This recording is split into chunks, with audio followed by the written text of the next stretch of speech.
요한복음 1장. 태초에 말씀이 계셨습니다. 그 말씀은 하나님과 함께 계셨는데 그 말씀은 곧 하나님이셨습니다. 그분은 세상이 창조되기도 전에 하나님과 함께 계셨습니다. 모든 것이 그분을 통하여 지음을 받았습니다. 지음을 받은 것 중에서 어느 것 하나도 그분 없이 지어진 것이 없습니다. 그분 안에는 생명이 있습니다.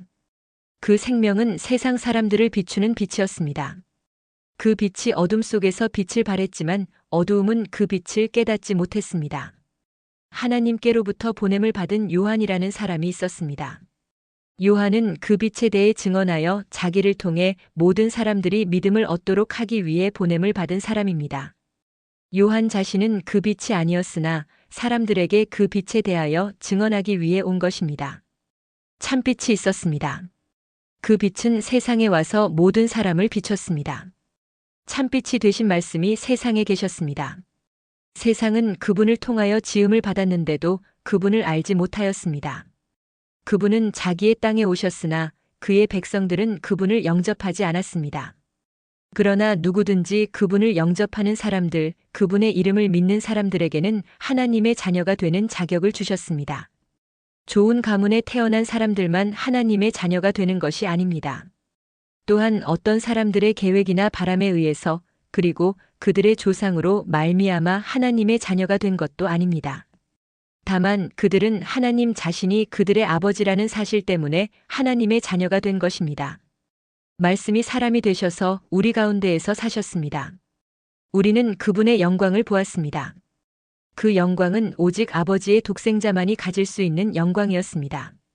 그 말씀은 은혜와 진리로 충만해 있었습니다. 요한이 그분에 대해서 증언하며 외쳤습니다. 내가 전에 내 뒤에 오시는 분이 계시는데 그분이 나보다 더 위대하신 것은 내가 태어나기 전에 존재하셨기 때문이다라고 말했는데 이분이 바로 내가 말한 그분이다. 그분의 충만하신 것에서 우리 모두는 넘치는 은혜를 받았습니다. 그것은 율법이 모세를 통해 주어졌지만 은혜와 진리는 예수 그리스도를 통하여 왔기 때문입니다. 지금까지 하나님을 본 사람은 아무도 없었습니다.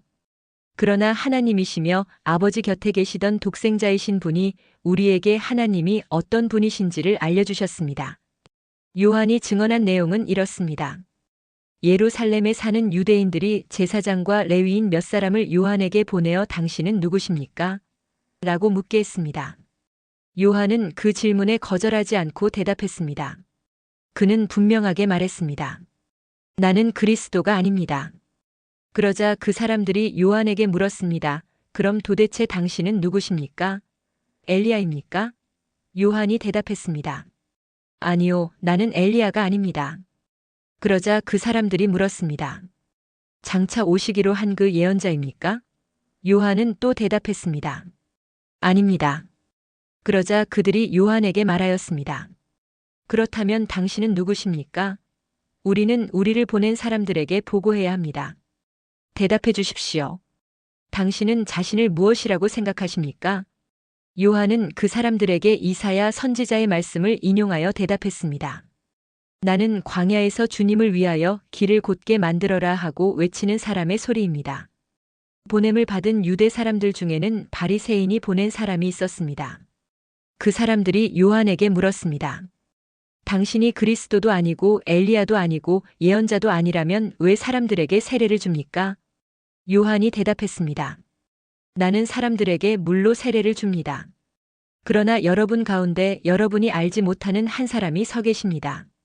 그분은 내 뒤에 오시는 분이지만 나는 그분의 신발끈을 풀 자격도 없는 사람입니다. 이 모든 것은 요한이 세례를 주던 요단 강 동편 베다니에서 일어난 일이었습니다. 다음 날 요한은 자기에게 오시는 예수님을 보고 이렇게 말했습니다. 보십시오. 세상 죄를 지고 가시는 하나님의 어린 양이십니다. 이분이 바로 내가 내 뒤에 오시지만 그분이 나보다 더 위대하신 것은 내가 태어나기 전에 존재하셨기 때문이다라고 말했던 분입니다. 나도 이분이 누구신지를 알지 못했습니다. 그러나 내가 물로 세례를 주러 온 이유는 이분을 이스라엘 백성들에게 알리기 위해서입니다. 또 요한이 증거했습니다. 나는 성령께서 비둘기처럼 하늘로부터 내려와 그분 위에 머물러 계신 것을 보았습니다. 나 역시 그분이 그리스도이신 것을 알지 못하였습니다. 그러나 나를 보내어 물로 세례를 주라고 하신 분이 너는 그 어떤 사람에게 성령이 내려와 그 위에 머무르는 것을 보면 그 사람이 성령으로 세례를 주실 바로 그분인 줄 알아라 하고 말씀하셨습니다. 나는 그분이 하나님의 아들이신 것을 보았고 그분이 바로 하나님의 아들이라고 증언하였습니다. 그 다음 날 요한은 제자 두 사람과 함께 다시 그 자리에 서 있었습니다. 그는 예수님께서 지나가시는 것을 보고 말했습니다. 보아라, 하나님의 어린 양이시다. 제자 두 사람은 요한이 이렇게 말하는 것을 듣고 예수님을 따라갔습니다.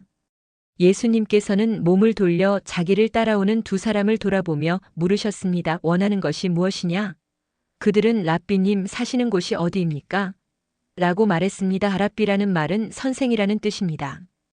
예수님께서는 와서 보아라 하고 대답하셨습니다. 그래서 두 사람은 예수님과 함께 갔습니다. 그들은 예수님께서 머무르시는 곳을 보았고 그날 예수님과 함께 그곳에서 지냈습니다. 때는 오후 시쯤이었습니다.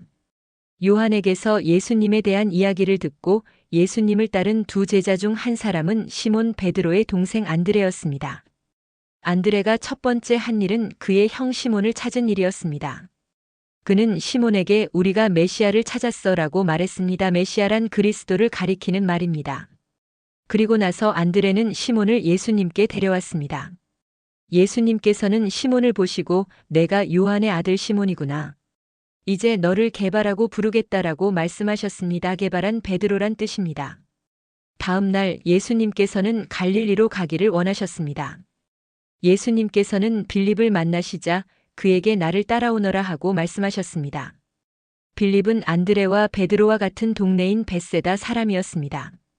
빌립은 나다나엘을 만나고는 그에게 이렇게 말했습니다. 모세가 율법책에 썼고 예언자들도 기록한 그분을 우리가 찾았다.